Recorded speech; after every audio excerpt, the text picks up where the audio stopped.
Bonjour à tous, j'espère que vous allez bien, que la santé est bonne.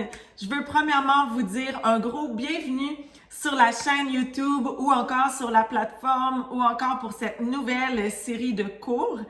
Et si c'est votre première fois sur YouTube, je veux vraiment vous encourager à vous abonner à la chaîne pour avoir les notifications de toutes les vidéos. Et également, bienvenue pour cette nouvelle série de cours. En fait, comment j'aime bien fonctionner, c'est de faire une première partie qui est toujours un encouragement, un enseignement de la prière, vraiment pour vous encourager, vous motiver. Et en deuxième partie, c'est vraiment le côté fitness, l'entraînement physique. Et vraiment, ma prière pour vous, c'est que premièrement, vous puissiez rencontrer le Seigneur, le connaître davantage, être tellement amoureuse du Seigneur et le recevoir comme Seigneur personnel à vous. Et aussi vraiment que vous puissiez être dans votre meilleur, vraiment pouvoir conquérir toutes les choses que le Seigneur a placées sur votre cœur, que vous puissiez être au meilleur de votre forme physique, mais aussi que vous soyez en santé, en bonne santé à tout égard, que vous puissiez prospérer à tout égard, vraiment esprit, corps et âme. Et tout cela vient par Jésus. Donc, dans cette série-là, ça va parler d'avoir plus de vitalité, d'avoir vraiment un boost d'énergie et d'être tonifié dans son corps physique. Et vraiment ça, on va voir la dernière partie vraiment dans les entraînements physiques. Mais sinon, dans la portion qui est vraiment enseignement, prière, encouragement, je veux vous parler en fait, dans le premier cours, je veux vraiment vous parler que c'est par Jésus que nous avons la vitalité, que nous avons vraiment la vie en abondance, que nous avons la plénitude. C'est par Jésus-Christ. Et c'est vraiment par Jésus-Christ que nous pouvons avoir un boost d'énergie parce qu'il est la vie lui-même. Donc, on parle, en fait, dans la parole de Dieu, je vais vous lire quelques passages, mais Jésus, il est le chemin, la vérité, il est la vie. On l'appelle le prince de la paix. Donc, pas une paix qu'après un cours physique, tu te sens mieux, puis après ça part. Mais vraiment, il est le prince de la paix. Quand il vient s'établir comme Seigneur et Sauveur dans notre cœur, il reste. Il donne une paix qui dure dans le temps. Il est le soleil levant, on l'appelle le soleil levant, l'étoile du matin, le soleil de justice. Il est la lumière du monde. Et vraiment, il vient éclairer tous ceux qui se trouvent dans les ténèbres. Il vient éclairer toutes choses. Il vient mettre à la lumière, en fait, toutes choses qui sont ténébreuses, qui sont pas de lui, toutes les oppressions, toutes les choses qui nous font stagner dans la vie, toutes les choses qui sont pas bonnes pour nous. En fait, lui, il vient les prendre, les enlever et il vient, par exemple, nous donner un cœur nouveau. Il vient nous donner l'espoir, la vie. Il vient vraiment nous donner de bonnes nouvelles parce qu'il est la bonne nouvelle. Jésus, il est l'espoir de ce monde brisé parce qu'en plus, il est le seul qui peut pardonner nos péchés. Il est le seul qui nous donne la vraie liberté. Pas la liberté qui dit « je fais qu'est-ce que je veux, quand je veux, comme je veux », mais vraiment la vraie liberté qui vient par le pardon de nos péchés. Parce qu'on est vraiment pris comme dans une cage, comme un oiseau dans une cage qui peut pas s'échapper. En fait, c'est ça que le péché vient faire. On devient comme dans la cage, dans les mains de Satan lui-même et on peut pas s'en sortir quand on est pris dans cette cage-là. Sauf si on reçoit Jésus-Christ comme Seigneur et Sauveur, lui vient ouvrir cette cage-là et il nous permet de vraiment nous envoler parce qu'il vient casser ces chaînes-là du péché, il vient détruire les ténèbres, il vient vraiment nous donner la vie, comme j'ai dit, et il nous permet de s'envoler et de vraiment déployer nos ailes et d'être complètement pur, la version pour laquelle il nous avait créé dès le départ. Et il nous permet d'avoir une merveilleuse relation avec Dieu le Père, et d'être restauré dans cette précieuse relation-là, d'être en paix avec Dieu. Il y a une grande paix qui vient juste de savoir que nous sommes en paix avec Dieu. et aussi de savoir que nous avons l'assurance de la vie éternelle. Quand on meurt, il y a une destination finale pour notre âme et Jésus-Christ, il veut nous donner la paix, que nous avons la vie éternelle, que nous allons aller au paradis grâce à lui. Parce qu'il nous a rachetés de la mort par son précieux sang, il nous a justifiés par son précieux sang et aussi il nous a purifiés, il a détruit les œuvres des ténèbres. En fait, la parole de Dieu dit que Jésus-Christ est venu pour détruire les œuvres du diable.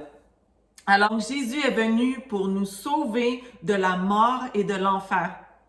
Alors, quand on parle de vitalité, de boost d'énergie, c'est vraiment par Jésus-Christ. Il nous permet d'être renouvelés, d'être rafraîchis, d'être ressourcés, abreuvés par son eau, il vient changer le mauvais en bon et il amène tellement de joie dans nos cœurs, juste simplement en le connaissant, en sachant qu'il marche avec nous à tous les jours de notre vie, qu'on est pardonné pour nos péchés et que nous avons la vie maintenant et éternellement.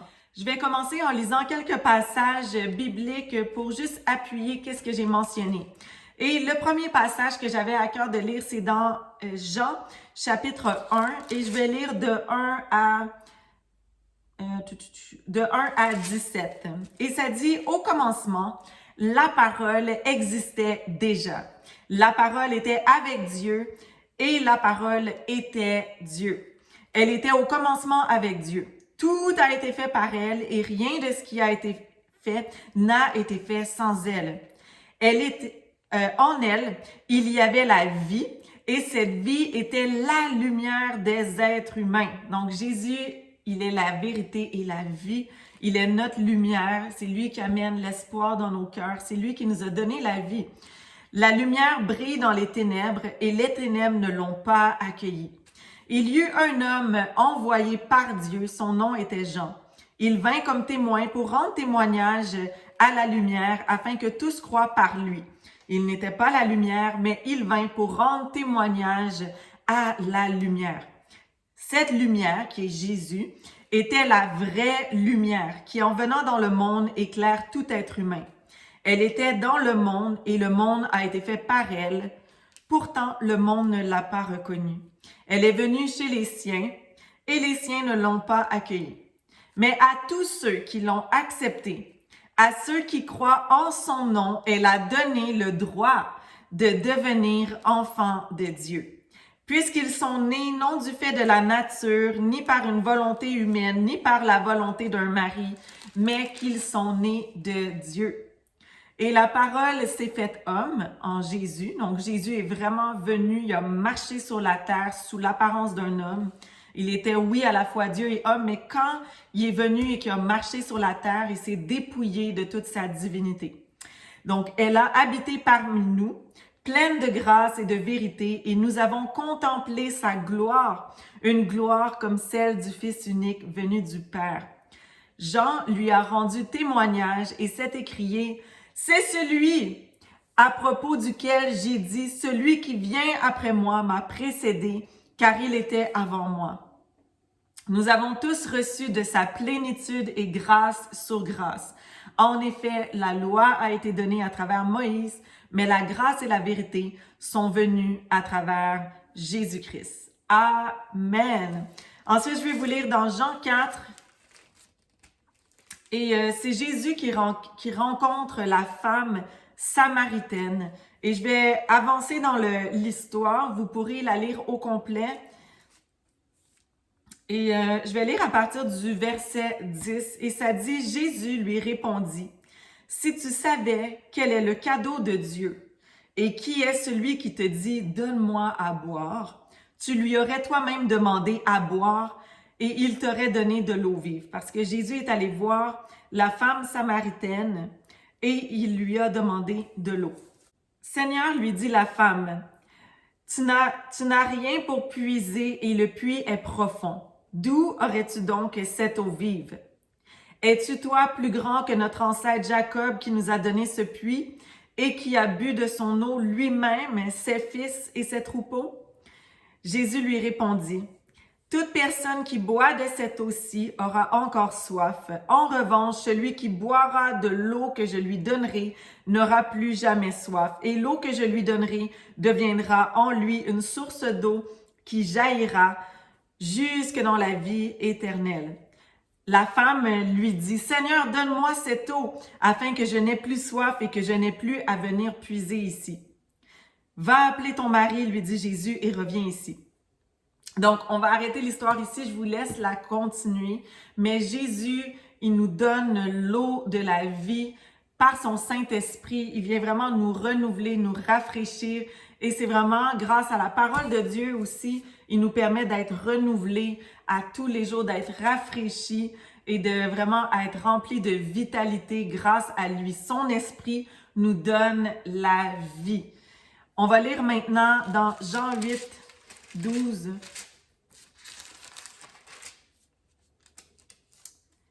Et ça dit, Jésus leur parla à nouveau.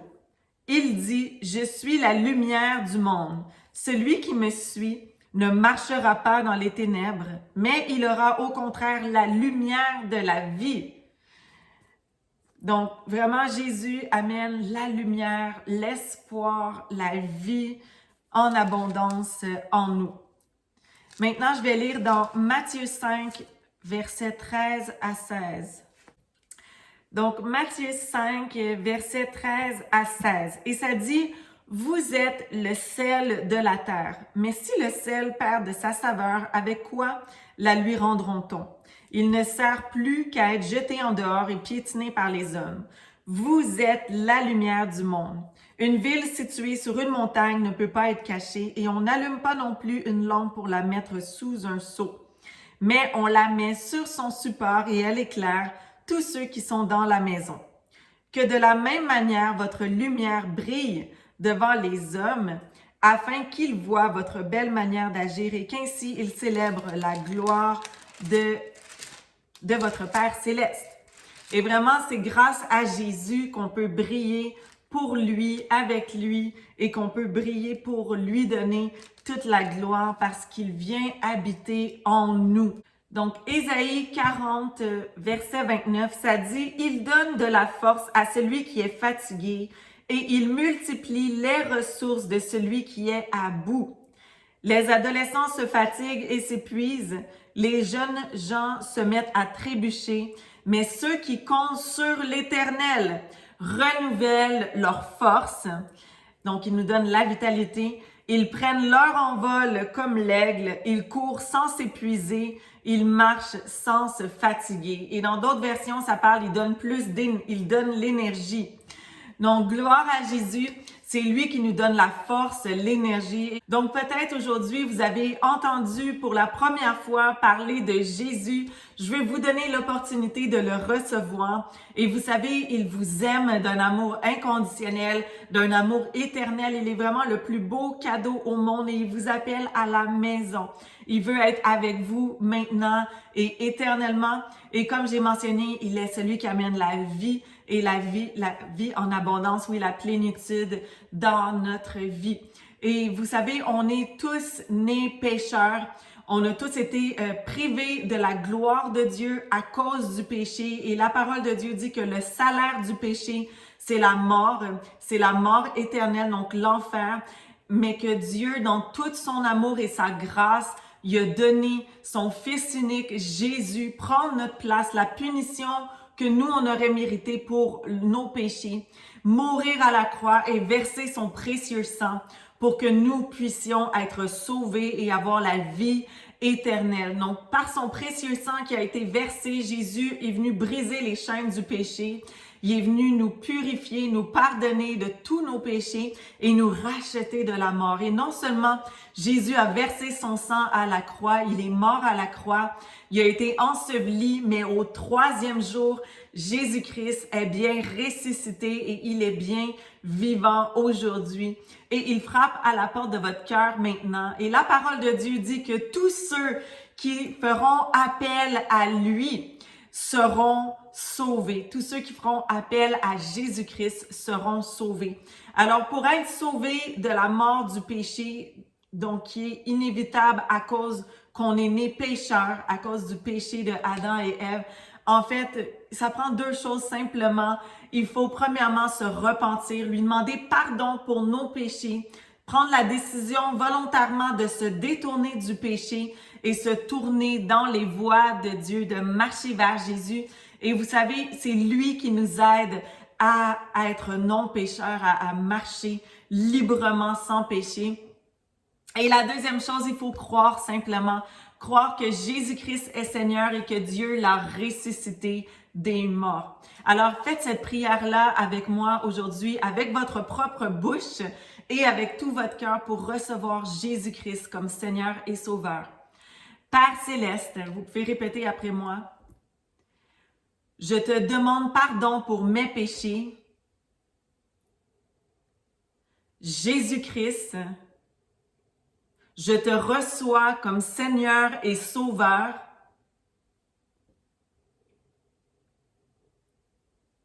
Je crois que tu es mort à la croix pour mes péchés, que tu es ressuscité des morts et que tu es vivant aujourd'hui. Baptise-moi de ton Saint-Esprit maintenant. Papa, remplis-moi au nom puissant de Jésus. Amen. Et si vous avez fait cette prière-là aujourd'hui, écrivez-moi. Je vais vous envoyer un petit booklet qui va vous parler de vos prochains pas. Je vais vous aider à être connecté à une église locale. Et aussi, c'est important de se faire baptiser d'eau pour obéir à la parole de Dieu. Alors, soyez super bénis. En terminant, je vais prier pour vous. Merci Seigneur Jésus pour que cette nouvelle série puisse vraiment les bénir, que cette nouvelle série puisse vraiment leur donner un vent de fraîcheur, une vitalité, un boost d'énergie, que chaque personne puisse se sentir tellement proche de ton cœur, Seigneur, et que tu viennes les bénir au niveau de leur corps, âme et esprit, corps, âme, au nom puissant de Jésus. Amen.